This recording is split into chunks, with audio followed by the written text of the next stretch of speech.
Okay.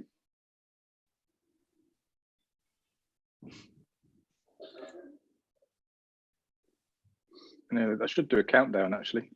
Right, okay. There we go. We are live. That's us. Brilliant. We're there. Good.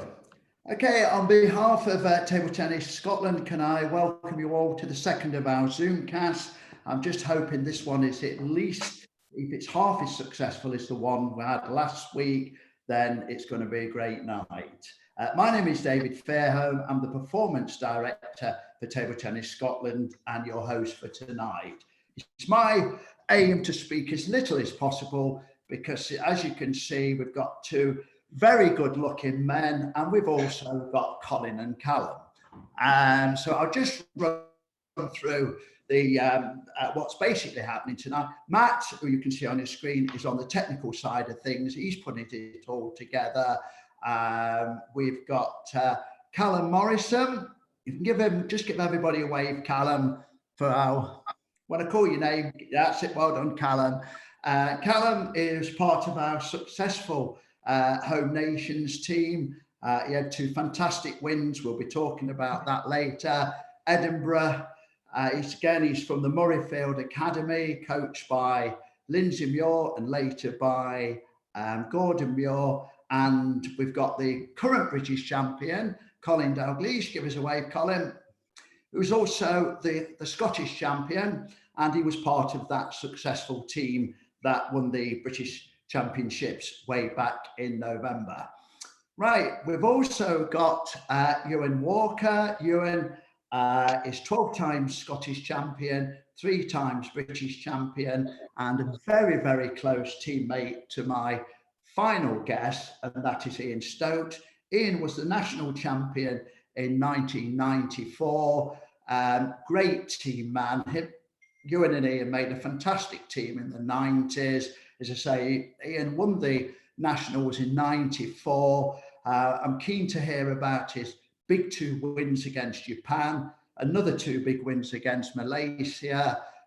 He basically took the quadrangular, as it was, single-handed when he had to beat Ryan Jenkins 2 straight in the final match. I'm looking forward to hearing that. And they are your guests tonight. Now, as well as that, please put your questions on Zoom. And we've also had some really, really good questions from Ian Rind of East Kilbride, one of our team captains and coaches. We've also had questions from our chairman, Terry McLennan, and we've also had questions from Peter Shaw. I will be asking the boys about Peter Shaw because whenever I ran the training camps in the 90s, I often said to Ewan, who do you want to practice with? And if it wasn't Ian, it'd be Peter Shaw. Then I'd say to Ian, who do you want to practice with? And if it wasn't Ewan, it'd be Peter Shaw. So I'm just curious to know why you both, but I will be asking you that later. Right now, we're going to kick off today or this evening with Ian Stokes, who I've introduced to you. Ian, you've got 2 boys who made it as professional footballers for Partick Thistle. You've got a football background yourself. You was a highly skilled footballer. Why table tennis? Well, Dave, thanks for the introduction. Good evening, everybody. I sort of started my football career when I was about 8 at primary school level, progressed that through into secondary school. And when I was about 12, 13, when most people were beginning to develop, I was a slow developer. And football was just sort of slightly passing me by at that time. But what had happened in the interim was I was a member of the local youth club in Knightswood, and Jimmy Cook used to run the clubs on a Tuesday and Thursday. And we had a lot of multi-disciplines in there, which was ranging from boxing to badminton, table tennis, pool, and a lot of various other sports as well. And I started to take a sort of liking to the table tennis at the Knightswood Youth Club. So that was really my sort of introduction from football to table tennis. But I really enjoyed my football, and I sort of got to a reasonable level within Glasgow. But the fact that I wasn't developing as quick as the others led me to believe that I might be better trying another sport. And I was invited over to Knightswood Table Tennis Club from the youth club. And it was a progression from the youth club to the table tennis club. You couldn't actually access the table tennis club without being invited to it. And I was invited by Jimmy Cook to go over and see if I fancied playing table tennis at the actual table tennis club. And really from there, that was the sort of inspiration to start playing more table tennis.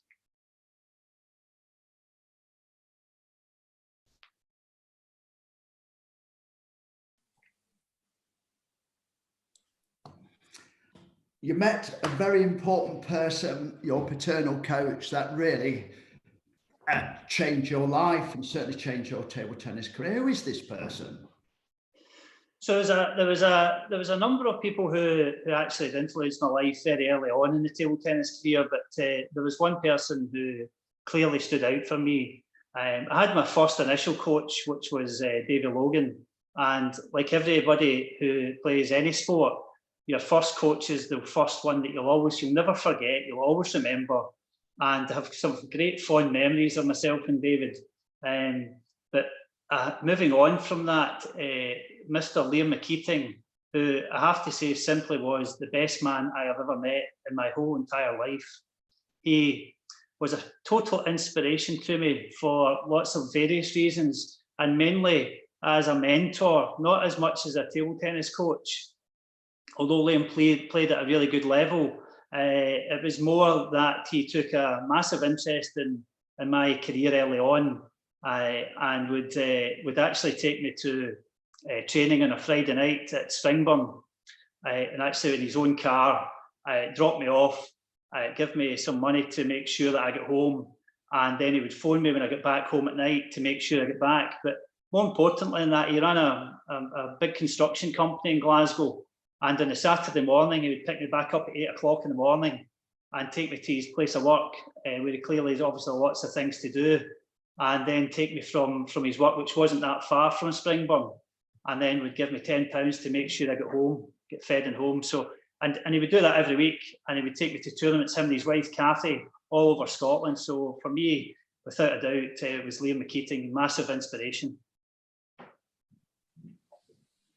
One of the things you were saying to me yesterday, Ian, it wasn't necessarily because you were highly talented, which you obviously were. You were saying that even if somebody could hardly pick up a bat, you still gave them that same time and attention. Yeah, he did. I mean, I've spoken to a number of people about Liam McKeating in the past, and recently I was speaking to a chap, James Harkins, who played table tennis at Knightswood as well. And James got selected to go to the Scottish, the British schools in Gloucester, and Liam kindly donated the money to allow him to go to these championships. So, but it wasn't the money that was the thing for Liam or for myself. It was the fact that he and his wife would take me around all over Scotland, and you know, he would buy bats that, knowing that that was the bat that you wanted, but you couldn't afford. And he would just give you it. He would just gift you a bat, you know. And in those days, you know, bats weren't like they are maybe today. You know, they were quite highly sought of, and Liam would always go out his way to make sure that you had the proper equipment to actually try and train properly. So, you know, he was a massive influence on myself. I'm sure on many others as well. And the breakthrough, okay, I've got the picture now. You've left football. You've embarked on a career, well, a main hobby in table tennis. You've got a great mentor, a life mentor, not just a table tennis mentor. But what was the breakthrough, Ian?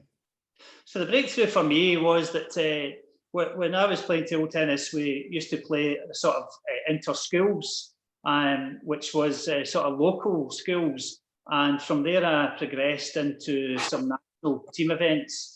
And some individual competitions. And I can remember one of the tournaments, which was the under-14s, the cadets, what it was called in those days, the Scottish National Champions.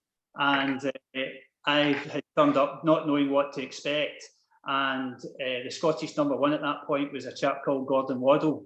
and I managed to progress through the stages to the final and played Gordon in the final. And the team captain, director of sport there, was a chap called Graham Davis. And after the game with Gordon, which actually made me Scottish under-14 champion, Graham came over to me and said that he had heard about me, but he hadn't really seen how much of a table tennis player I could be.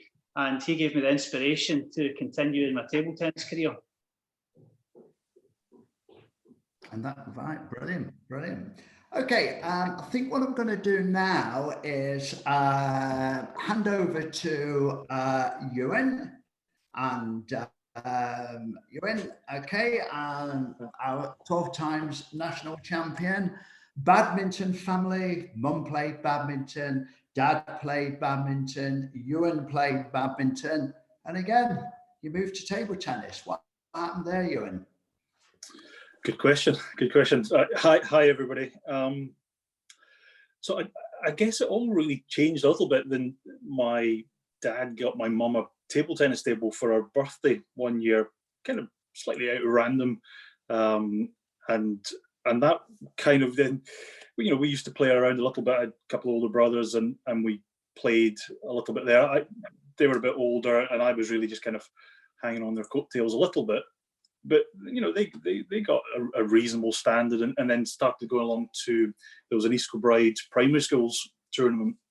So I went, the kind of first year I went was, I think I was primary 3 or something, and it was obviously hopeless and didn't do anything. But sort of next year I tagged along with them again and kind of did quite well. I won the event that year, and so that kind of got me into the know-how of the local East Kilbride table tennis club. I got invited along and kind of started really playing there. That was the early days of East Kilbride Table Tennis Club, and it was there I met my first coach, Bill Cummings, who's kind of very influential in my early years.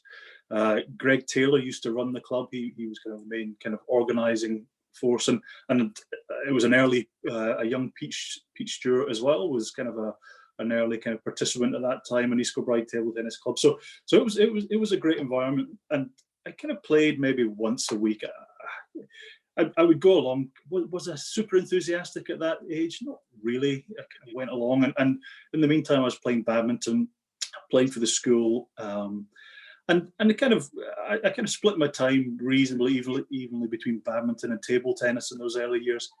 And then it got to the stage I was playing county level badminton at primary school, and I played. I went along to the Scottish primary schools competition, and I got to the final, and I lost to a certain Andy Bruce, who some of you might know from days gone by. But that was a big kind of breakthrough for me, if you like. That got me into the awareness of the national level, and again, just as Ian talked about Graham Davis, it was Graham Davis at that time that invited me along to a cadet and junior national training camp. So that it was that point in time when I suddenly had a bit more success in table tennis. That was probably the turning point. I think at that same kind of time as well, it was the time of the teacher strike at school, that some people might remember. And so while a lot of the badminton I was playing was at schools based, that kind of tapered off with the strike, and table tennis just conveniently filled the void, and that was it. Once I was into the national setup, then that was kind of the real turning point for me in terms of what happened next.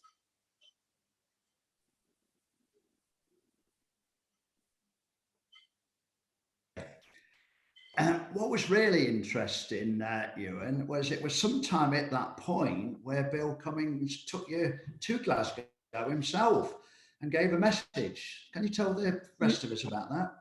Yeah, so as I said, Bill Cummings was my first coach, my first real coach, and he was, he was really good. He had a son that he played junior international, his son called Gordon Cummings. So he was a really good player.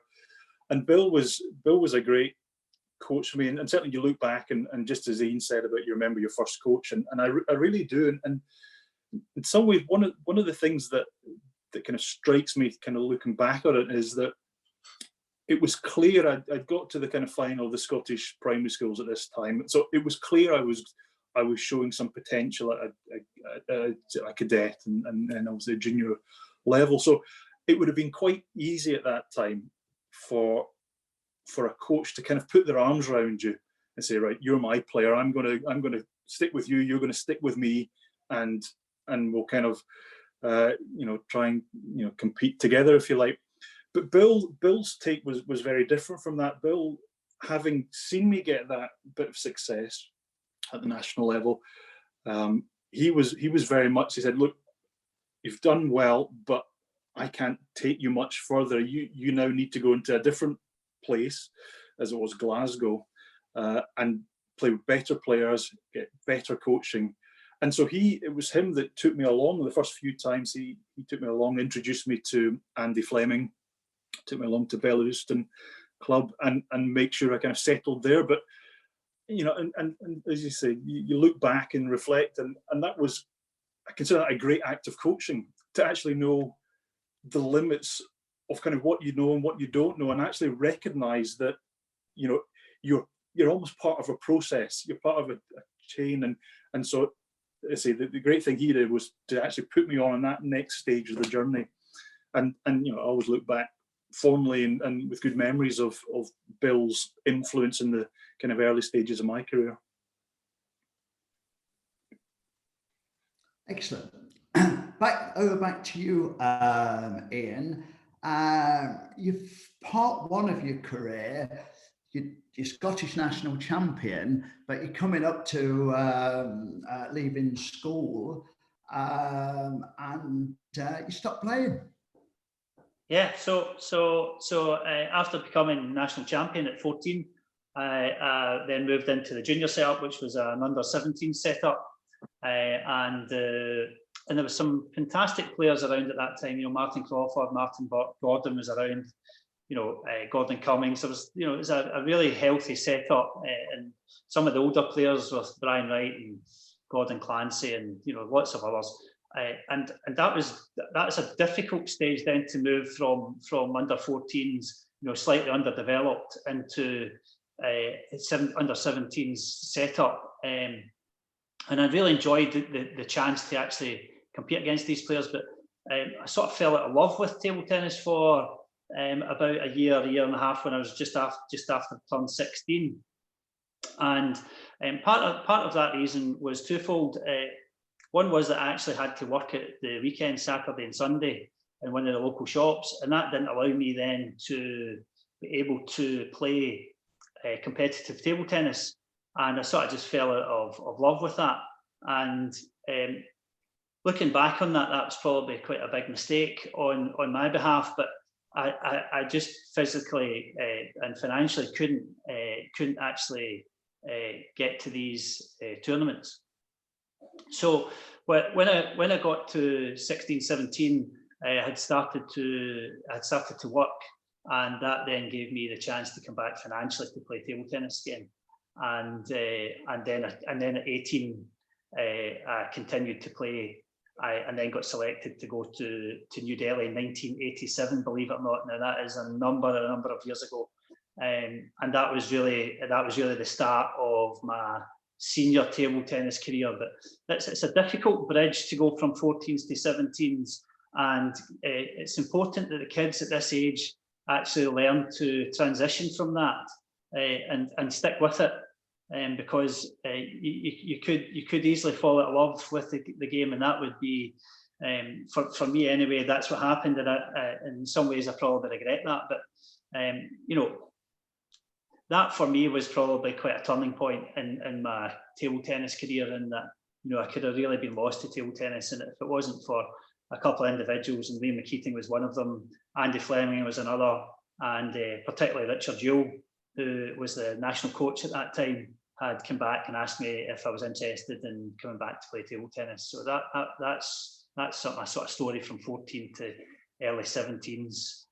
But it's difficult when all sports take money. It costs money to travel, and financially I just couldn't do that at that time. So hopefully hopefully if the kids are out there, you've just got to try and make your avenues and get people to give you a lift if that's not the case. And that's what Liam certainly did for me.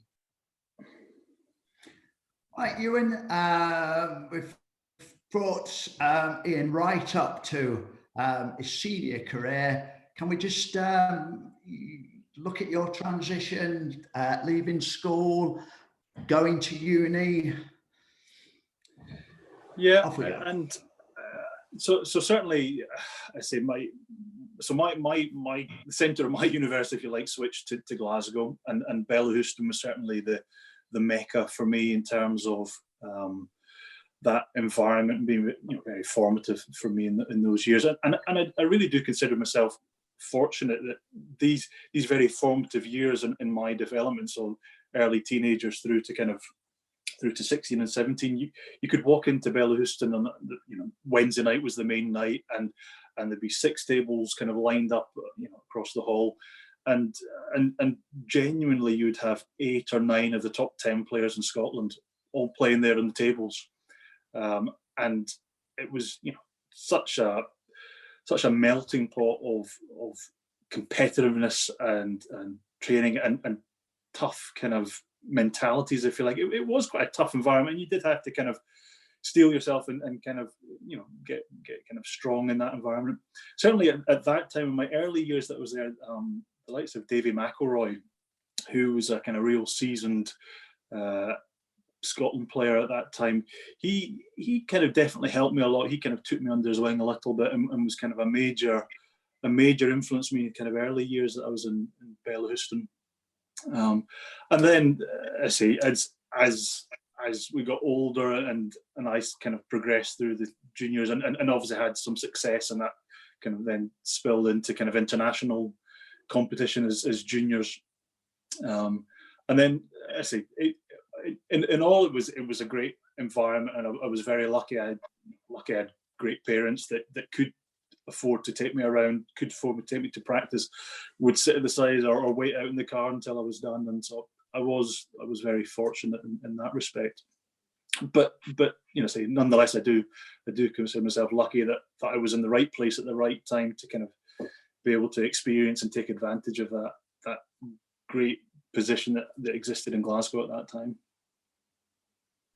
Right, I'm going to put this to both of you. We've got this picture now, 2 young players coming from different angles, youth club, badminton club. I can see now you're coming together.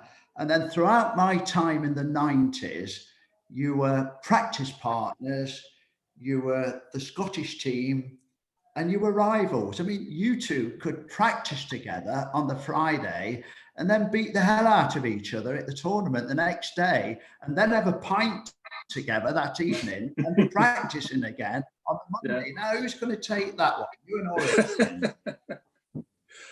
Well, I think our memories are slightly... I'm happy to start, Dave, but I'm happy to let Ewan go as well.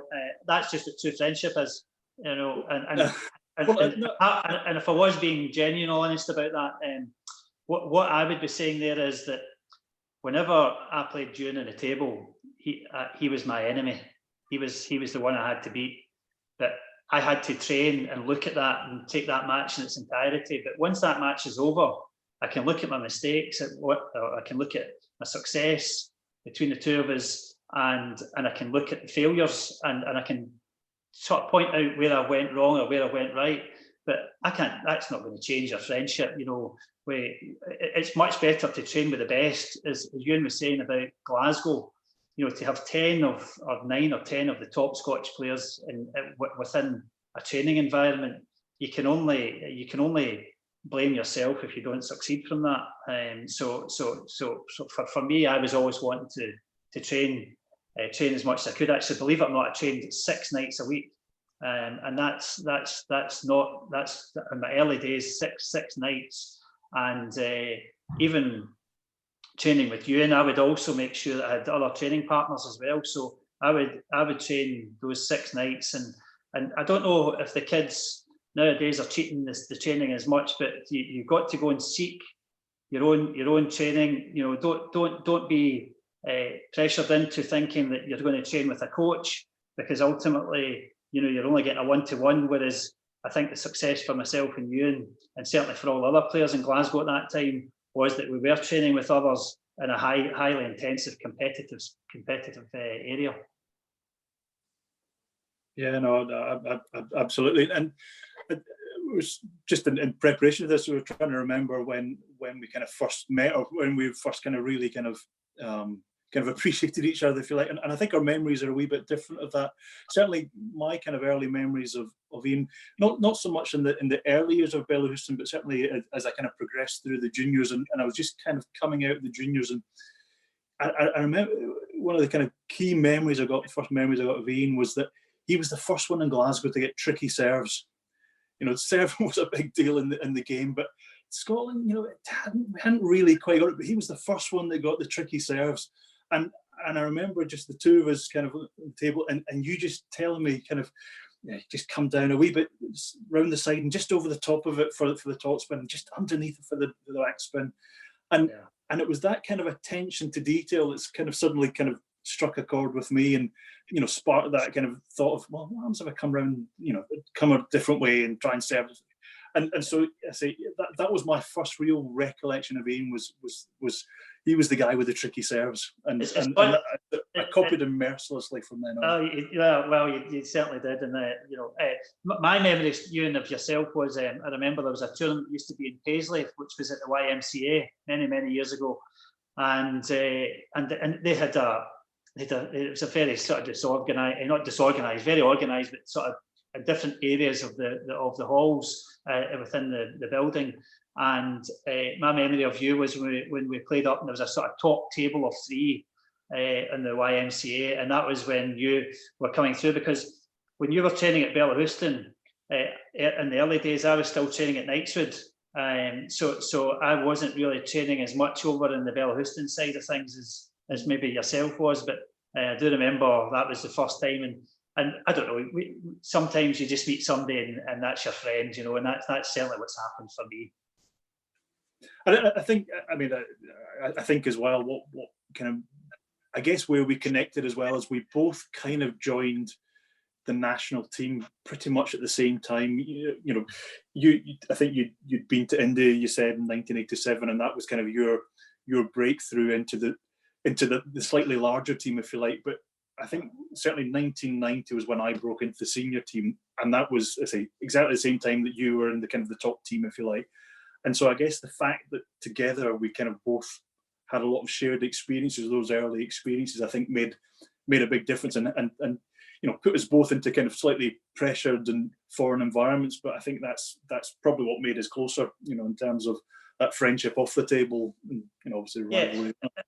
Yeah, absolutely, Ewan, definitely, and also, Dave, which is quite a thing, was I remember going back now to those times, and I remember counting that I was away from home 46 weekends out of 52 playing table tennis.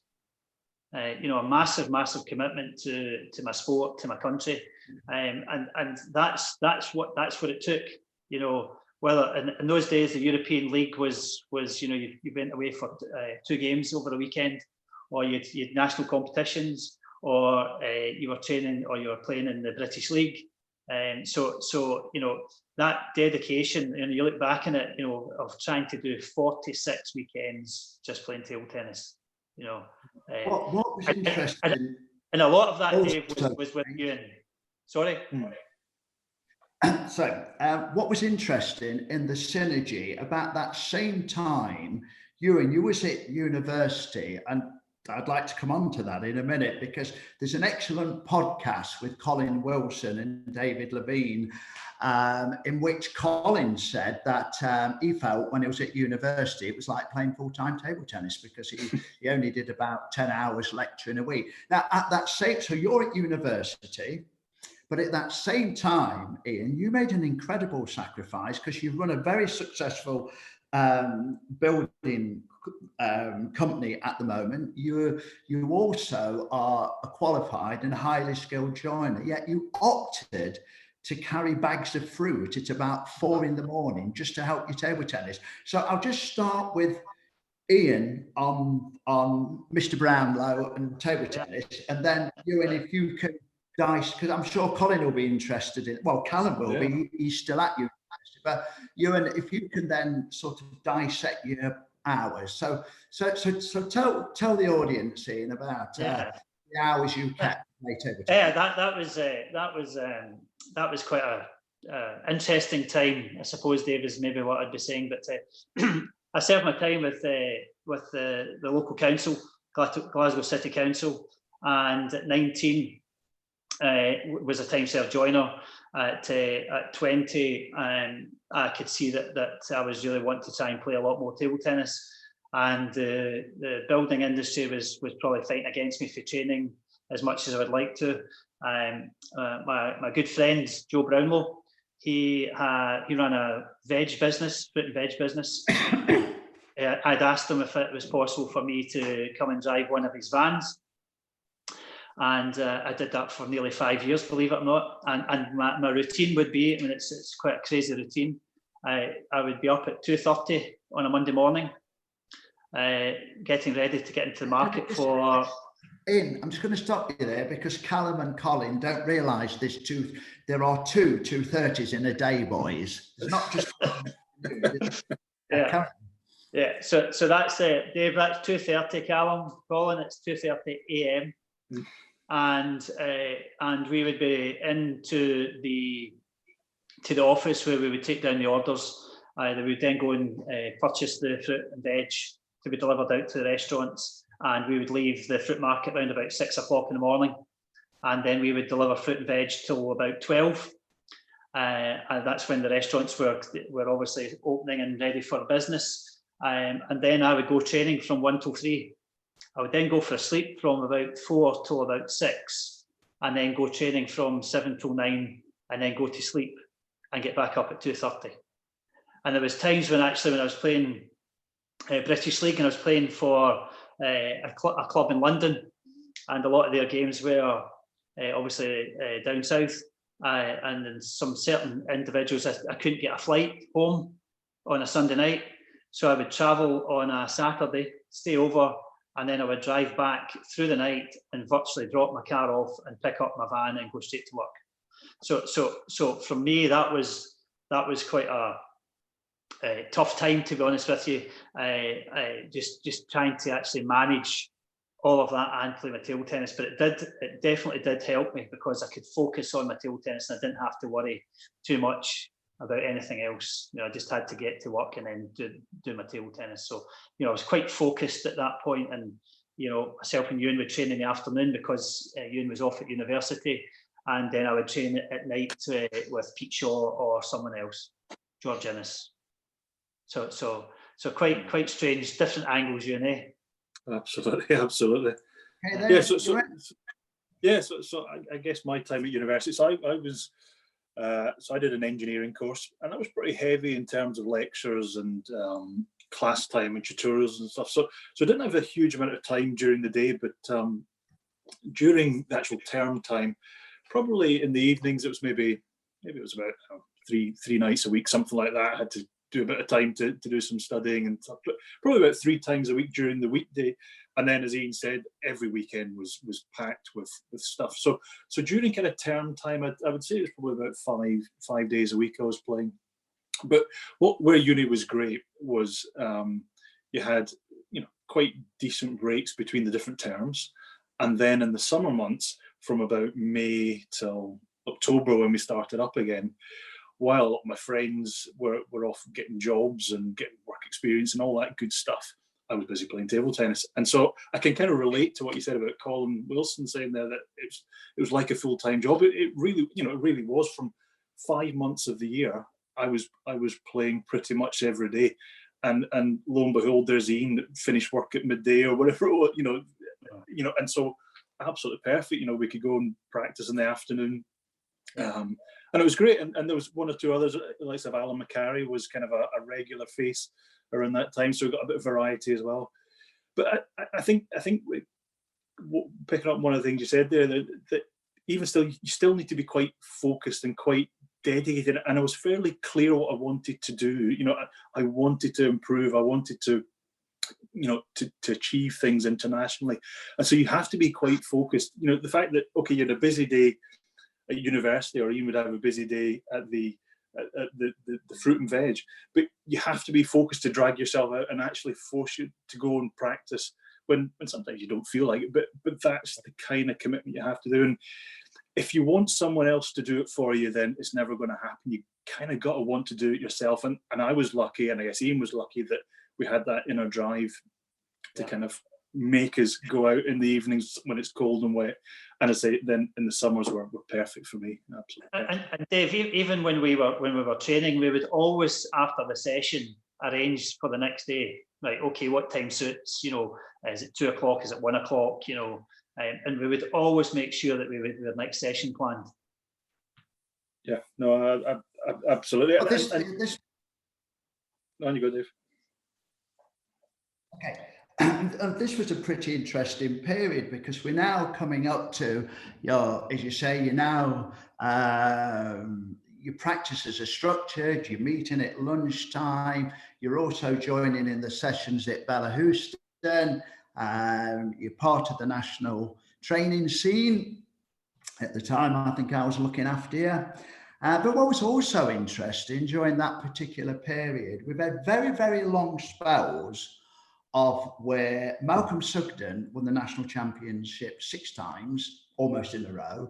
Then Richard won it about 8 times in a row. And then Dave Anna, I think, won it 10 or 11 times in a row. But between the year 1990 and 1994, we actually had 4 different national champions. Yeah. Interesting. So it's a very, very important period, you know. I think there's everything to play for. I mean, Dave Hanna won it in 1990. He beat you in the semi-final. You know, watch the game. John won it in 91. His sole success. He beat you in the final. There's a common recurring theme here. Yes. And then you won it 2 times in a row, and then Ian won it in his big year in 1994. I tell you what I'd like to do now, boys, if that's okay. I'll take a question from, shall we take Ian Ryan's question, Matt?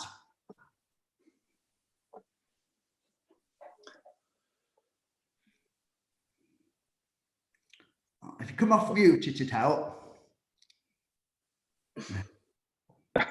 You're off mute. You made the same mistake as me. Now, it's a rookie mistake. All of Ian's question, or do you just want to pick a part of it? Yeah, that's what I was saying when I was on mute. Actually, it's it's a long question. I will pick one element of it, if I may, which interests me most, actually. So, tell us about a match in which you were looking defeat in the face, but managed to turn it around and pull off the win. How did you manage this, and what advice would you give to young players when they find themselves in this situation? Ewan, if you can take that first. Okay, good question. Crikey, I've been down in plenty of matches, that's for sure. I guess one that you might remember this, Dave. Can you remember we went to the English Open? It was in Potter's Resort, what kind of resort, kind of Norfolk, kind of East Anglia. So we kind of, I was living just outside London at that time, other side of London from this. So you know, it was a bit of a drive there. I can't remember why we got there late, and so this was English Open, so a big major international event, and the first in the men's singles, it was group stages to start with, and in my group, it was Ryan Jenkins from Wales. There was an English player called Michael Isherwood, who was doing well at the time, and Olivier Marmarec from France, who was a French national player. You know, quite a star-studded team they had at the time, and so Olivier was a really good player. So we turned up late the night before for whatever reason, I can't remember. Went on first match the next morning, played Ryan Jenkins. Quite a bitty match from memory. Kind of managed to sneak a kind of juice in the third. This was when it was up to 21, so ancient history. But yeah, managed to sneak a victory against Ryan, and then next match on was against Marmarec. So he was a left-handed player, kind of really good serves, and this was back in the days where you could serve out of your back pocket kind of thing. So it was none of this nice serving in front of your body, so he had really tricky serves and a good forehand, and so we went first on, and first set I got absolutely drilled by him, got caned by him. It was 21-7 or something. It was a real drubbing, and I just remember I just couldn't get a serve back. I was kind of standing in my normal position, but him being a left-hander kind of changed the angles a wee bit. I just couldn't get a serve back, and it was all going horribly. And then when you're under so much pressure from his serve, then when you're serving, you're under double the pressure, and it was kind of going from bad to worse. So I came off, and I don't remember you saying actually that much, but the one thing you did say to me was, well, you got to change something. You got to change the dynamic of this game. So go and stand in the middle of the table when he serves. Go and stand in the middle of the table. Don't go and stand round your back. Go and stand in the middle of the table. So at least you're guaranteed to see the serve. You might be not in your ideal position to play your forehand, but at least you're going to see the serve. So I move over, and the second set, it kind of goes really well. All of a sudden I'm reading the serve. It's great. I'm starting to put him under pressure a bit. And then because I'm winning points in his serve, I've got my own serve and relaxing a bit there. So the second set goes great, and I can't remember, 21-15 or something. And it's great. So I'm in the battle, going to a deciding third end. And they were like, just don't change it. Keep coming over. Force him to make a change, but don't you keep to what's working for you. And so first point, he had the serve in the third set. First point, I'm standing over in the middle of the table, and anybody that knows my game will know that if I hit a backhand, I usually got a nosebleed afterwards. It was such a rare event. But so he's left-handed, and he does a quick kind of reverse serve right wide down my backhand, so down the line for him. And I kind of flash this backhand across, and blow me, it goes, absolute screamer across the table. I could have done it another 100 times and hit the barriers every time. But this one works a treat. And after that, he's kind of stuck. He just goes back to kind of serving the way I was serving, and by this stage I was reading the serve, and the game went my way, and I think I ended up winning the third set reasonably comfortably. I kind of played really well, and it was just that kind of focus that sometimes you just have to change the dynamic. You just have to do something different, even if it feels unnatural. Sometimes don't just persist, even just don't persist with a losing kind of tactic. So have, in a sense, have courage or convictions. In that case, it was Dave kicking me up the backside was kind of forcing me to change, but nonetheless, kind of it forced the change, it changed the dynamic, and then it changed the whole match. And so that was one that certainly sticks in my mind, of this such a change in momentum in a match. I think what's just to highlight how big a win it was, that going into that main draw, you was the last surviving British player as well. So that's how hard it was to get out of the group. Yeah, and he was a top player. I mean, he was certainly top 100, and he was in the French national team that were winning medals at games and stuff. So he was a top player, and certainly one of the wins I look back on kind of most fondly in my career. Ian? Well, Dave, very similar to you, and I can remember being down in lots and lots of games, and just I think there's an inbuilt sort of fighting mechanism within all sports people, and particularly myself. I can remember a number of games, to be honest with you. The one that probably sticks in my mind is probably my most successful, coming back from a really big, large deficit in a game, when I'd managed in 1994 to get to the final of the national championships, and I was playing John Bro, and it was one set each, and in the third set I was 13-6 down in the final of the national championships at Inverclyde, and my pal who travelled over from Dunoon, Craig McKechnie, I remember turning around to him, and I could see him just trying to egg me on at every time, and he gave me a bit of inspiration. And I managed to just come back and actually managed to win the 21-16. So for me, I think the focus should be that you should never ever give in. There's always a chance that you can come back, and that probably because it was the national championships made me Scottish champion. I think that's probably most highlight of a deficit that I've come back in. It certainly was, and I look back now, Dave. I was actually, just before we come online, I was just checking how many national champions there've been, and in nearly 50 years, Colin, nearly 50 years, half a century, there is 7. Wow. 7 national champions. I mean, it's also, if I can, I'm just about to bring Colin in. Thanks for that, Matt. And I know Ian's back home in Goose Kilbride and is satisfied with the answer. I have a memorable match for Ian. We was playing in the same British Championships. It was a big event for us. We went down to Wales and we were undefeated. Wales were undefeated. It's very much like this year where Ewan had taken the bulk of the wins, just like Colin had, but we needed Ian to come up with the goods, just like I needed Callum to come up with the goods. Anyway, we went into the last match, and the only way we could win this is by beating Wales 4-1. And, you know, which is a big ask because it was Steve Ward and it was Ryan Jenkins. Started off with Steve Ward gave Ian an absolute pounding. Absolutely. Both games were under 10. And the idea was to try and break him. But he never did. Ian came off to me. He said, well, I've been beaten by Steve Ward plenty of times. Now, Ewan was steady. He won his 2, and the 2 of them won the doubles. But what it meant, I was with Peter Shaw, my fellow captain, and we went into the last match because it was a combination of the girls and the boys then. And the girls had lost 4-1. So I'd done my calculations, just like I did with Callum and Colin in November when I did all my calculations. And the only way we could win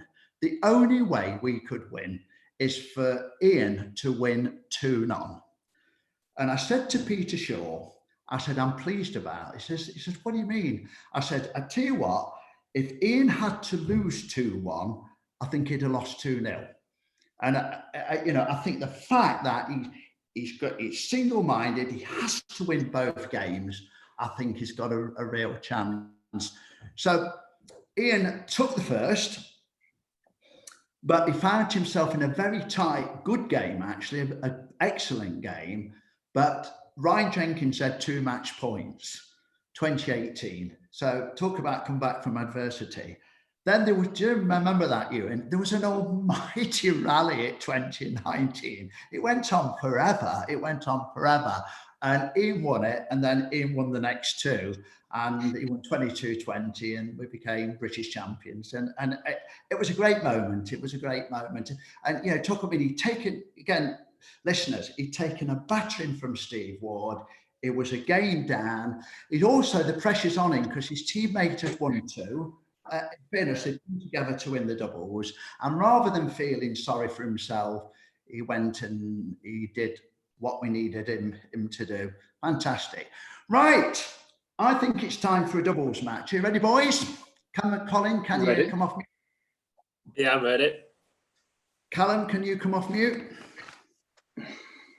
Yep. Okay, right.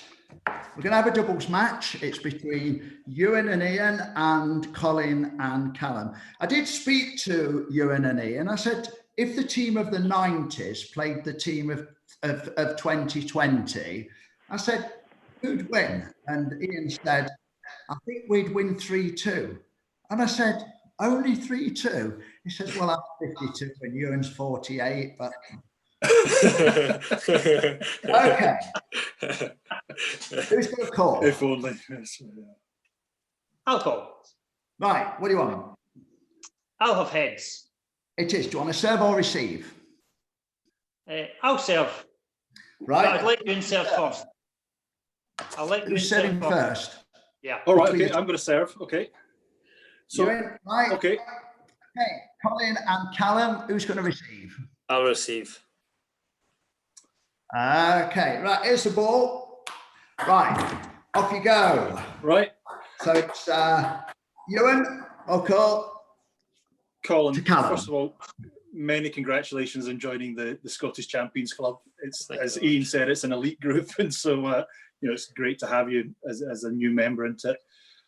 I watched your match last year with Gavin in the final, and that was a really great match. You played really well, and obviously came desperately close to winning at that point. What did that experience of last year, in the match last year, how did that help you this time round? Over to you. Cheers, Euan. Thank you very much. I think last year was kind of a daunting experience, first national final, and although the atmosphere was great, you get caught up in the moment and you start to sometimes lose perspective of the match. It's just a table tennis match at the end of the day. Definitely think this year I'd already been in a final before, so I kind of was more relaxed than I was the previous year, and I knew that I'd taken Gavin close once in the previous year, so I felt this year that if I maybe got a better start, that could maybe push him a wee bit closer and maybe win it. So I just think from having the previous experience, I kind of was more relaxed, and I think as well there's a certain amount of pressure as number 2 seed to get to the final as well. So I think once I got to the final as well, I was more relaxed as well, because I kind of felt like I did what was expected of me. So I'd say, yeah. That was an excellent outcome, an excellent result for you, and it is always a kind of a big thing when you beat a top player for the first time, and Gavin's had a fantastic run in the Scottish game, and so, well, Gavin's obviously, you feel sorry for Gavin, and it's always, good to see the next crop of good players coming through, and I think what your result does is it shows a way, it shows a path for your peers and the other kind of up and coming players, to it gives them a path to follow, and that's only a good thing. Yeah, definitely. Right, Colin, you're now serving, obviously, as the receiver, and you're serving to Ian. Okay, Ian, with the way the game has evolved, what are the main differences you see in the game now? And if you were playing now, how would you have adapted your game? Yeah, well, thanks, Colin. I've got it. Nice. Thanks for that. I think the game's changed massively. Up to 11, it's much more pressure on the players now, compared to 21. I think also the ball size changing has probably helped the rallies, and I've watched you play, and I can see that actually in the rallies that's where you would potentially win most of your points. So I think if I was coming at this stage, being back playing against somebody like yourself, I would try and mix it up over the net. So for me, I think the game's changed. That I think, like anything, whether it's table tennis, cricket, football, tennis, everything keeps evolving. The materials we're using now are much better than they were using back in the 90s, as they were. So I think the commitment for players will not change, and invariably the most committed players are the players who will probably succeed. And I think that's probably one of the most things. So if I was coming back, I would probably tuck myself in a small hall somewhere, practice with Euan for 6 or 8 weeks, and then come out all guns blazing. That's probably how I would tend to deal with it. I'm not saying that would be any good, but that would probably be my tactic. Yeah. Hey, Ian, it's your serve to Callum. Okay, Callum, you ready? Got it. Okay. Got it. Good. Callum, you're obviously up and coming, and probably a bit like myself, can produce massive wins from nowhere. How do you think that you can improve in your consistency and get those wins more often? Do you mean wins against higher ranked players and things? Yes. Just your potential is this big, but a lot of the time you're sitting in this void and you want to push up to the next level. How do you see yourself getting to the next level? I think when you're playing against better players, I think one of the keys is just to completely think about nothing but you're just playing an opponent and they maybe trained a bit more than you, or they're maybe a bit older, maybe with more experience. But I think that at the end of the day, everyone has periods where they're playing their best table tennis, or they have dips in their career as well. And you just have to believe that you're playing at your best, even whether you're not, even if you are or aren't. And I think quite a lot of the time, if I'm not playing my best, I really try and think that even my strengths are working well, and I'm not really thinking about the scoreline or any of the spectators or anything, and you're just purely focused on the next point or the next game, or just small steps like that, I think. And I think it's important when you're playing bigger matches that you just have to completely take it down a perspective, and just see it as one table tennis match, rather than a massive event or European Championships or World Championships, where things can sort of get a bit clouded in your mind, but you just have to take it down, and you're just two people on a table. Yeah. And sorry, just quickly, do you see yourself then to try and get to that next level? And it's the same for everybody. Everybody's trying to keep going. Is it more practice, less practice, practice with more people, practice with a variety of people? What do you think? I think the guaranteed thing to get better is just to put more hours in, but I think that will also only take you to a certain level as well. I know a few players who have put in far more hours than I have, but maybe haven't had the passion for table tennis to really keep training and really enjoy training. And I think at the moment, when I've got studies and table tennis and trying to balance a social life as well, that anytime you're on the table, you just have to try and enjoy it as much as you can, because when you're enjoying it, you want to keep going back and playing as much as you can. So I think at the moment, I'm trying to just enjoy any time I can on the table, and just appreciate that I've got great facilities at university, and I've got a big range of players as well. I think playing with a big range of players does definitely help, but I think when I'm in Edinburgh playing in Murrayfield, there are maybe only 3 or 4 players who I could really properly practice with. But as long as somebody can block and somebody can serve a bit, then you'd be surprised how much good training you can get out of that, compared to, say, if you have 20, 30 players in the hall and they're all playing at national level or something like that. It's going to be a good place to train. But I think definitely from training Edinburgh, it really did sort of it was an example that you can get so much out of training, that no matter if they were a national player or just a club player, I think. Okay, Callum, you're serving to Ewan.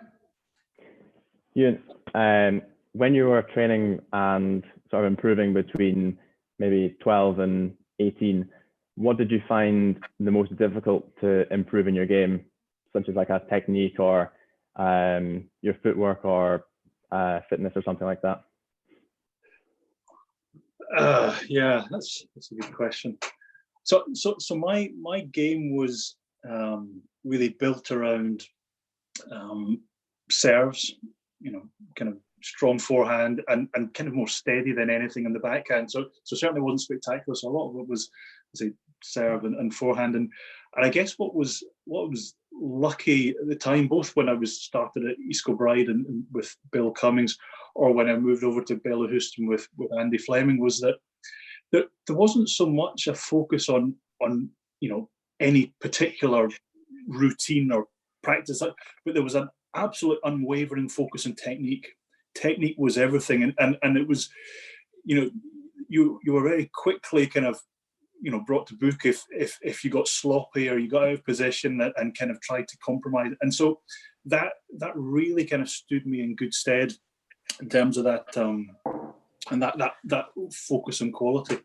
I think in terms of and I digress a little, but it's interesting that kind of been asked a few times in the past about, well, what kind of training did you do, and was it kind of regular kind of exercise or irregular or focused more on serves? And I kind of what's kind of shaped my views over the years, is particularly as you kind of look back on it, is that three very quick anecdotes just to bore you with.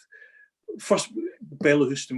When you walked into Bellahouston, and I said earlier, there were these kind of half a dozen tables all lined up, and you had, the best players in Scotland all competing against each other. When you first went in, you maybe Andy Fleming was running the show, and he would kind of put you onto a table, and for your first knock you maybe got about half an hour, and sometimes it was somebody a bit better, sometimes it was somebody a little bit worse, but you got first go, and so you'd have a quick practice, maybe do a quick exercise, but very quickly it went into kind of playing a game. And then thereafter, Andy was great at kind of moving, chess pieces around the board, but he was great at kind of putting different people on with different players. But very quickly kind of was a lot of match play based practice. So that was one kind of where the focus was much more on kind of competitive environment, and you had all these players desperate to get one up on each other, all desperate to kind of resort the pecking order, if you like, particularly for that week. Step forward a few years, it kind of my final year as a junior. I was just finishing the juniors. We were just about to go to my last European Youth Championships, and I was lucky. I was sponsored by Butterfly, and I got the chance, along with Sarah Hurry, who was the top girl at the time. We went to Butterfly's training facility in Tokyo. So we went for a month to Tokyo to this Butterfly dojo to practice, and this was, we were there for a month, and this was about 2 months before the European Youth. So now, conventional wisdom would say, well, by this time you should really just be doing lots of irregular exercise, lots of serve and return them. So we went to dojo, and almost unwavering was this. It was a regular routines, regular exercise, and it just focused on my grip, focused on footwork, and focused on making sure that even when that footwork you're keeping the space between you, kind of where you're playing your forehand, space between your body and your shot. So there was a setup that was purely focused on regular. Certainly my experience, purely focused on regular training.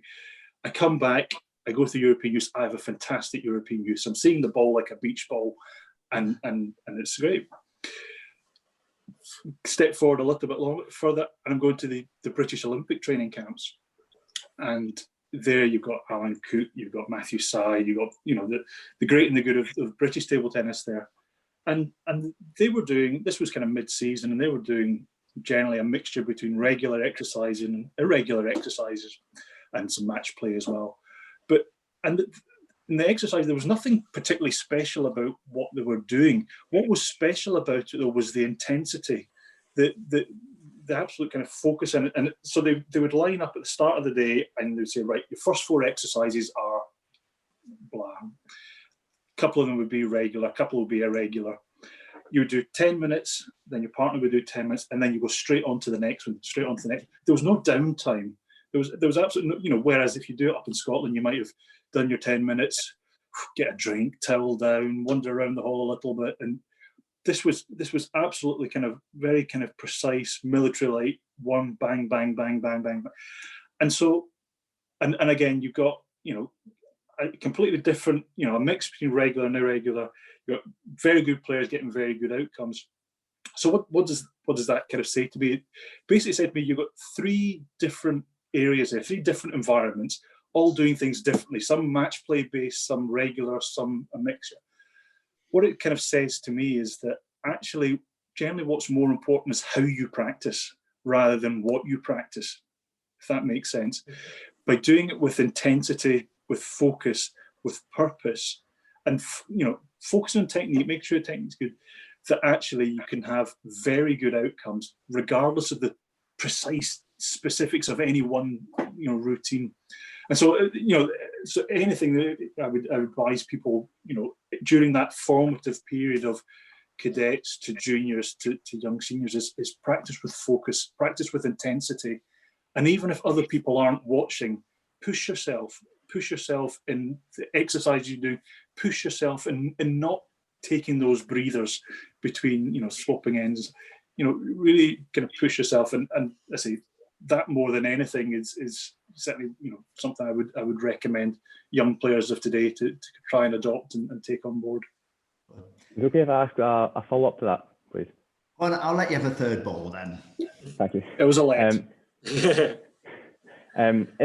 you're playing against somebody who isn't showing that intensity, how would you go about trying to get them to be training a bit harder, or trying to be at the same at least level of effort as you are? It's difficult. I guess everybody's individual, and everybody has good days and bad days, and sometimes you're just struggling to get motivated. And so I guess, like everybody, you kind of cut some people some slack, and I guess all you can do is you base your experiences on a history, a history of experience, and generally you when you're kind of an enthusiastic and motivated player, you tend to gravitate to equally minded people, and by and large, I kind of was lucky. Let's say we were talking earlier about kind of my times practicing with Ian. We spent so many hours on the table, but we both were pretty driven, both kind of knew where we wanted to go to. So in that sense, we're kind of lucky. But you're right. You talked a little bit about Edinburgh there, and you're not always blessed that you've always got the best players on your doorstep there to practice with. So you have to try and find the best you can, the best outcomes you can in any one session. So I certainly had plenty of sessions where I was clearly better than the person I was playing with. But you just have to. It comes back to that being driven, being more, and pushing yourself and. As best you can. And I say, if somebody's consistently and persistently kind of struggling with motivation, then okay, you might start to kind of wonder about your choices and see if there's other options available. But everybody has their ups and downs, I guess, and you just have to accept that's life. But it's a tough one. To do now, guys, I'd like to take some of the questions we've had. But a couple of points have come up there, which is a technique. Now, two things which identified you as players. Ian, you had the best footwork in Scotland. You moved really well. And I just want you to tell us, is that natural, or was it good coaching, or was it because of your football background? And Ewan, you was exceptionally good against defence. I mean, you beat Matthew's side, and I've seen you beat other good defenders. So I'm going to start with this next little bit, as quick as you, a little answer from me or an answer from both of you. Then we're going to take some questions, and then we're going to have the next round of doubles. It's 2-2, by the way, in this doubles match. Ian, why was your footwork so good? Dave, I used to practice a lot at Knightswood, and in particular in my early days, where we would move around the table very quickly, so from side to side, back to front. So I think that was probably a part of the early days, and certainly when I was training with Ewan, that was still a massive focus, and it would always be like I see nowadays. Multi-balls come in.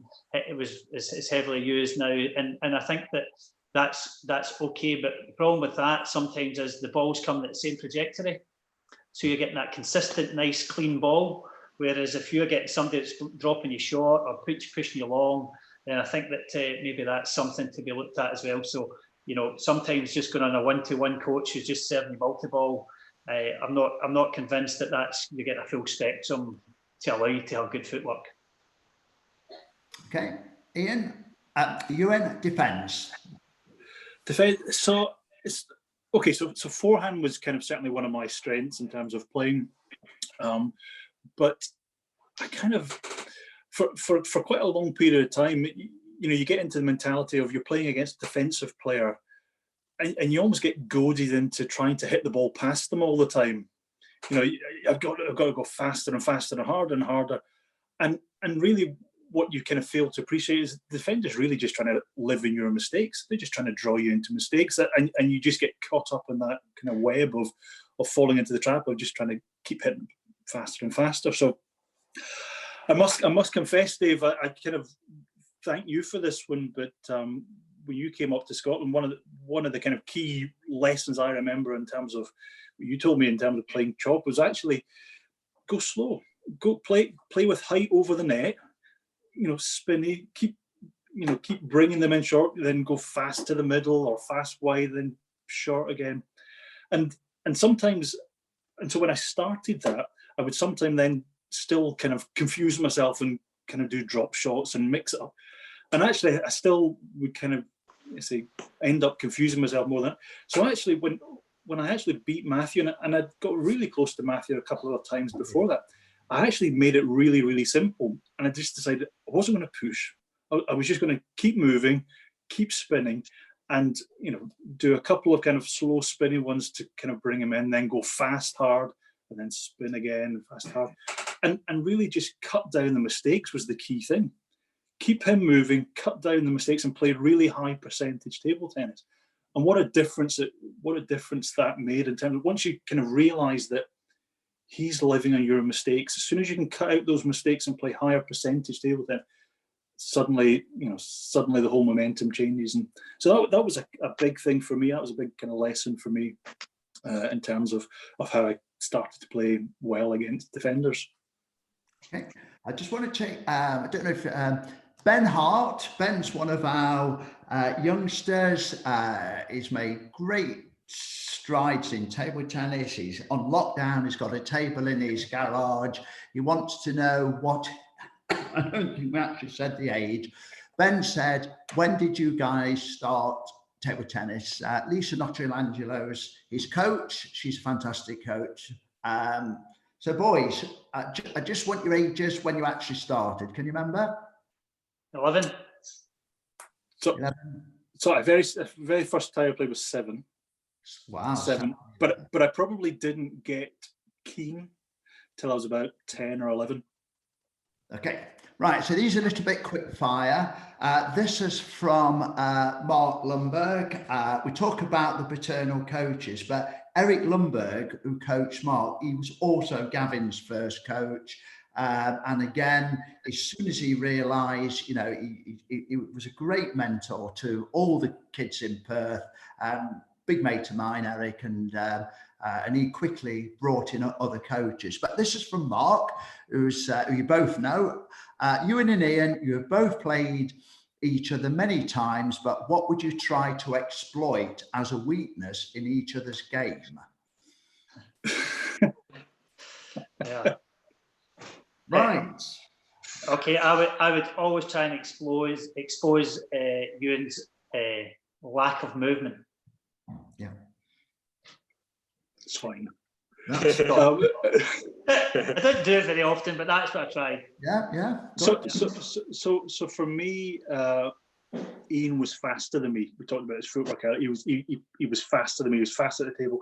So a lot of the time I tried not to play, as quick as I could. Not always try and hit it as fast as I could.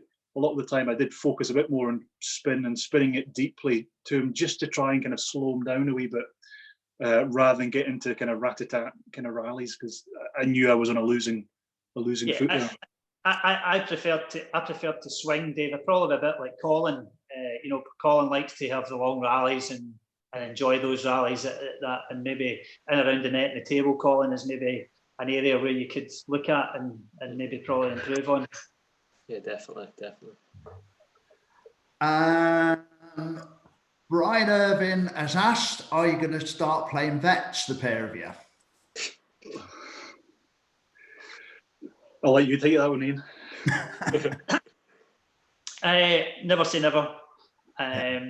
Never say never. I must admit, this has whetted my appetite massively to come back and just watch the table tennis.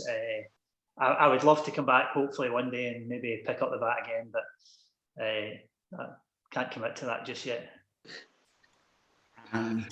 So for me, I guess one of the differences I think now compared to back then is I think sports science and the way people look after their bodies is much, it's a much more professional perspective now than I would say I had, and particularly being an amateur player, a very committed and serious part-time player, but nonetheless a part-time player. I never I never kind of probably invested enough in looking after my body. I was actually, I did really well for injuries until I just about hit 30. And then it was almost a cliff edge at that point, to be honest. And it was a pity. It was unfortunate. That was just the season leading up to the Commonwealth Games in Manchester, and first time we'd been in the games. And so I really felt slightly cheated, if you like, that my body just started to fail just as I hit that kind of 30 mark. And so truthfully now, I just need to look at a table and my knee hurts and my back aches and stuff. So I think fancy again. Right, Matthew, could you read the question from our chairman, please? I can. It's a long one, isn't it? It is. I'll paraphrase. It's a question about the early days of Drumchapel Table Tennis Club and you guys playing there with them in the Premier British League. I think Terry really was just wondering what you guys thought about that time, any particular memories, and in particular a season where you finished third. Yeah, well, good question, Mr. Chairman. So I played British League and basically started at Penile down in London, and then sort of started to move up to Birmingham, played at Grove, where Desmond Douglas, who some of the older listeners might remember, was playing there as well. And then from there moved on to Darlington, and then eventually made my way home to Drumchapel. And for me personally, Drumchapel was about 2 miles from where I was brought up. So it was a real homecoming for me. So, I can remember many games at Drumchapel, but the one game that sticks in my mind, and I hope Keith Wilson is listening and doesn't take offence, was when Drumchapel played Darlington, my old club from the previous year, and the European table tennis champion John Hilton was playing. And I can remember Andy Fleming that week getting really anxious and was focusing on the practices. And I had 2 practices with my great friend Peter Shaw that week, who was a defensive player a bit like John Hilton. And we came to the match, and Richard Jewell was the national coach. And he was getting a bit excited, as was Andy. So much so that anyway, we played against Darlington, and it was Gordon, Clancy, Ewan, John Bro, and myself. And myself and Ewan both beat the European champion, and we won 8-0.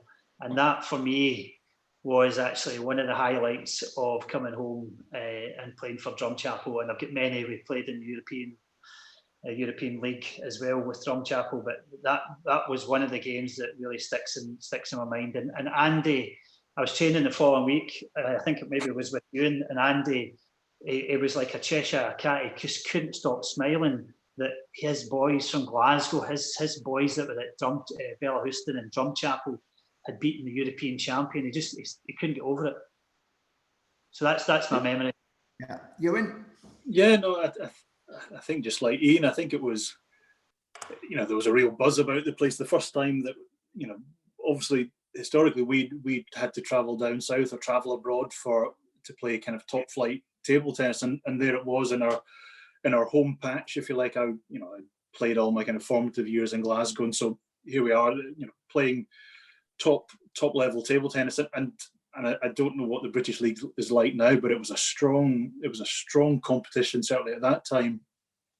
I remember we played Grove, table tennis club from Shropshire, and Des and Cookie came up. They were there, a couple of other strong players they brought with them, and it was incredible. I remember you being on TV, Ian. There was a kind of a news, BBC Scotland kind of news reporting Scotland news feature on you about your greengrocer days and that was preparation for this big match. That was Forbes McFall at the BBC was they were doing a thing on me carrying sacks of onions. That's right.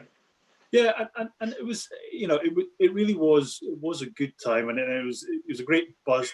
All of us were local lads, and so the fact that you're playing these big matches and in front of such a kind of appreciative and hungry kind of crowd was great. And I think that's, you know, that's the thing with Drumchapel, is that, you know, they've always had their roots firmly based in the community. I mean, they've always had, you know, they've always been very close to the community. It's been a community club, but they've never been afraid to dream big. Never been afraid to dream big. And actually, with the help of their supporters, actually had the wherewithal to go about and try and reach for it and achieve it.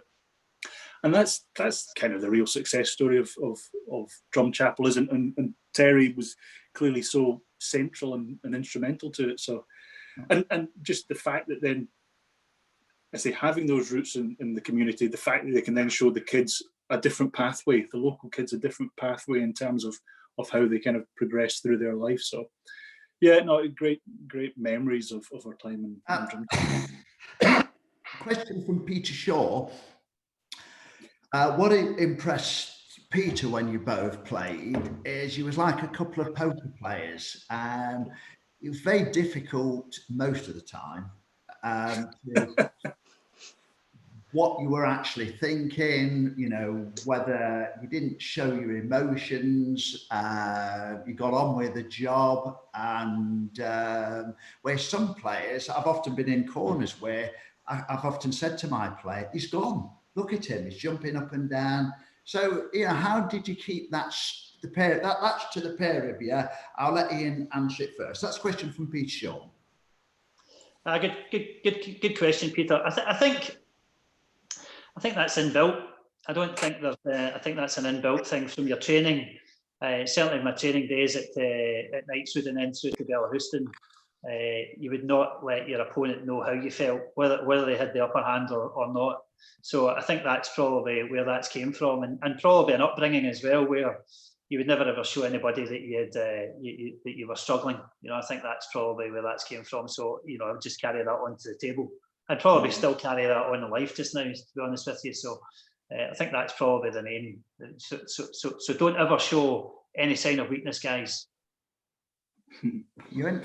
Yeah, no, I think Pete Shaw called it his game face. He said you had good game faces. But I think what you said there is right, Ian, in the sense that I think some of it comes back to your training, doesn't it? In terms of if you're always going to feel like a fish out of water if you train in a relaxed, you know, haphazard manner. Then all of a sudden you're put into a position where you're under stress in a match, and it's an alien environment. So, like, practicing hard and with intensity in the first place means that you're already kind of putting yourself under pressure in that environment. So you kind of learn to live with it, and almost becomes part of your overall kind of game build up, if you like. But I think nonetheless, I think what's really important to remember as well is that it's top class sport, it's top flight sport. You're going to win. You're going to have runs of points against you. You're going to have runs of points for you. That just kind of goes with the territory of top flight sport. And, you know, so not panicking that happens. That they can go for you just as they can go against you. So not panicking and accepting that's part of the game. And certainly, as you said, Dave, if I saw somebody starting to lose it, then that would be the time I would double down in a match, and I'd really make sure that my serves were nice and tight. I was playing into awkward areas, just giving them nothing, and just letting them lose the match at that point in time. And I think okay, a little. Have we got time for more questions, Matt? I was just going to ask a follow-up question to that poker one, actually, from Steve Sidwell. Well, then. Did either of you ever actually play poker, or do you play poker? No. We didn't play poker, but the card games we would have when we were sitting away they were immense. that's what kept the boredom out. But no, I don't play poker. Yeah, and I think I'm still 3 matchsticks down. Yeah. Right. So maybe a vet's poker team instead of actually playing that. It's 2-2. We're changing ends. So Callum, you're serving to Ian, I think, aren't you? Okay. Yes. Yeah. If I can just show the audience, this is the benefit of the audience. We've got 4 more questions. We've got one from Harvey McDonald, and then we'll be winding up. So it's Callum serving to Ian. So at the moment, I would say that the Chinese players are most likely the strongest players at the moment. But would you say there's as big a difference between the Chinese players and the rest of the world now as it was in your time? I think the gap between the Chinese players and the rest of the world is probably as wide as it's ever been. If you go back to the 90s, you know, and that's a long time, long before you guys were even born. But you know, Sweden, you know, Wallner, Persson, you know, Appelgren, you know, all these, you know, they're all European champions. 2 of them world champions, 1 of them double world champion. You know, they had exactly what Glasgow had, and actually Hungary had exactly the same thing in the 70s when the 3 guys from Hungary, you know, Jonya, Gergely, and can't remember who the other one was, Klampar. That's right, Tibor Klampar. And I think it all goes in cycles. So if you've got a group of dynamic players like Sweden did have in the late 80s, early 90s, that can take you on to something that's pretty massive. And Germany have had it, but just not enough to sort of eclipse the Chinese. So I think it's a collective group of intensely dedicated players could actually break the mold. And Sweden, through Carlson potentially, but you know, he needs a bit of backup, I think. Okay. Thank you. Okay, Ian, you're serving to Colin. Colin, what can you do better? Oh, there's always plenty to improve, that's for sure.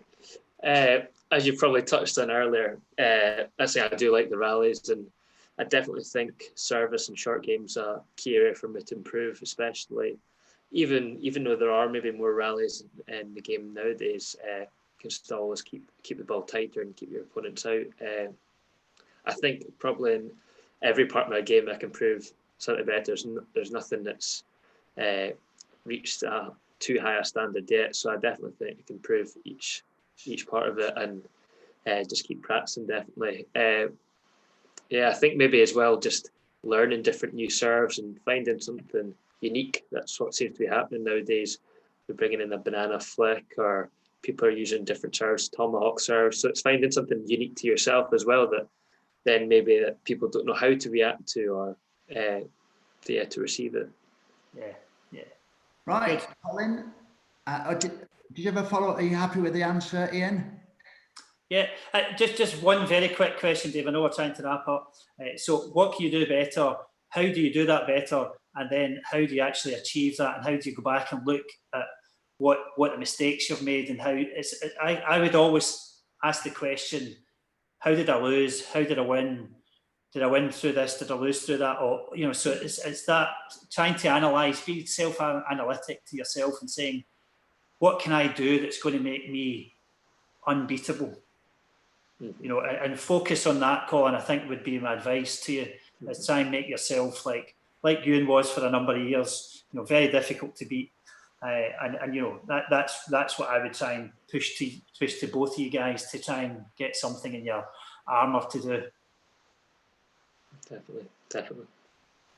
Okay, thank you for that, Ian. Colin, you're serving to Ewan. He's moved over to the middle of the table. He takes it on his backhand. Ewan, correct me if I'm wrong, but you and Ian won 3 doubles titles, Scottish doubles titles together, and you also won a lot of key doubles matches as a pairing when you were playing in British competition. I was just wondering what you felt was key to your doubles success and your doubles partnership. I guess that's where knowing each other helps a lot, and knowing what Ian liked and what he didn't like in terms of where the ball was coming and the type of technique. Truthfully, I never really felt that great at doubles. It was never my kind of comfort area. So you, in a sense, you had to play it for a lot of the team events and things. And I was lucky that, you know, we did win a number of titles, but I never felt desperately comfortable.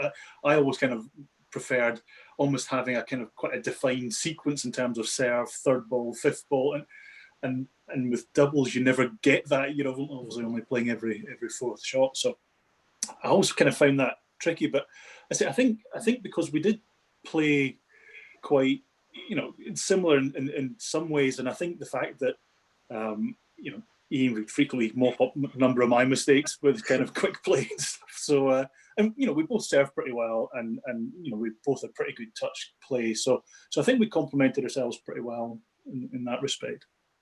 And there's never the blame game when you played. You never looked at each other as if to say it's your fault. It's your fault. Yeah. Okay, right then, Ewan, you're going to serve to Callum. Okay, Callum. So I guess one of the mentioned earlier, kind of one of the regrets I've got, if you like, is the Commonwealth Games and not being part of the Commonwealth Games, and you know, for many a year until table tennis first came into the games in 2002. But which by that time I was certainly kind of latter stages of my career. We've got Commonwealth Games in Birmingham 2022 coming up. What are your thoughts about that? What are you doing to try and force your way into the team, force your way into selections, and you know, with you know, a bit of good luck, we'll be there. What are your thoughts in terms of then competing there? I think to get into the team, all I can do is try and get the best results as I can when I'm playing in competitive matches. And if I can't guarantee that, then I just have to make sure that I'm training as much as I can, and at least in the matches that I'm not winning, I'm fighting for every single point. I think from my understanding of other coaches, that they want to see players that really want to be in a team. And if I can just show them that I'm doing everything I can, whether it's my fitness or serve practice or every single training session, I'm doing my absolute best to try and improve.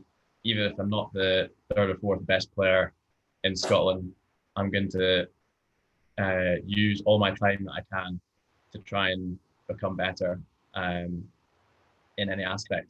And I think sometimes I will have times in the season where I might lose 3 or 4 matches where I'm not expected to lose, and it might show the coaches that I'm maybe not.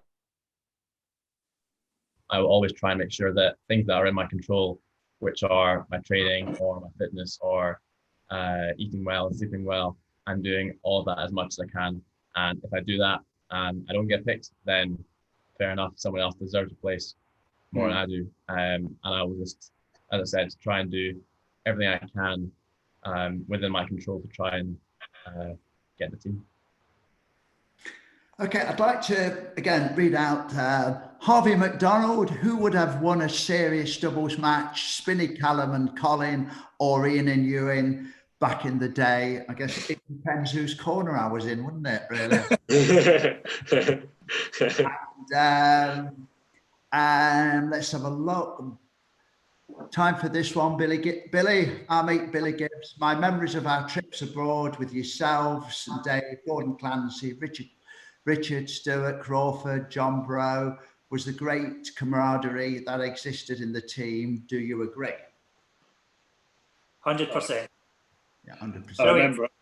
Yeah, absolutely. I remember going to, was it my first World Championships, 1991, was in Chiba in Japan, so just outside Tokyo, and Billy and Andy Fleming were the 2 coaches in the team then. And what an experience. I mean, it was fantastic. You know, the World Championship at that time was a kind of a 2-week event. It was team events and individual events, and Andy just loved it. And being Japan as well, and Japan was so fanatical about it, and Billy and Andy just soaked it all up and loved every second of it, and nothing but kind of good memories of our time there. Yeah, no, absolutely. It was a good spirit. I mean, there was a competitive spirit in the team, you know, but it was a good, you know, positive spirit nonetheless. And I think that served as well in a lot of kind of tough matches. Okay, who's going to volunteer to close this podcast? Yeah, I'm happy to go, guys. Well, boys, all the best in the future. Hopefully catch up with you soon, but good luck. Thank you very much, Shane. Cheers, thanks. Good luck. Matt, can we come off the main Zoom and just let the boys have a 5-minute private chat? Absolutely. I'll sign off on YouTube for everybody and leave you guys here. Yeah. Great. Okay, look, thank you, everybody. Last week was brilliant. This has been brilliant again.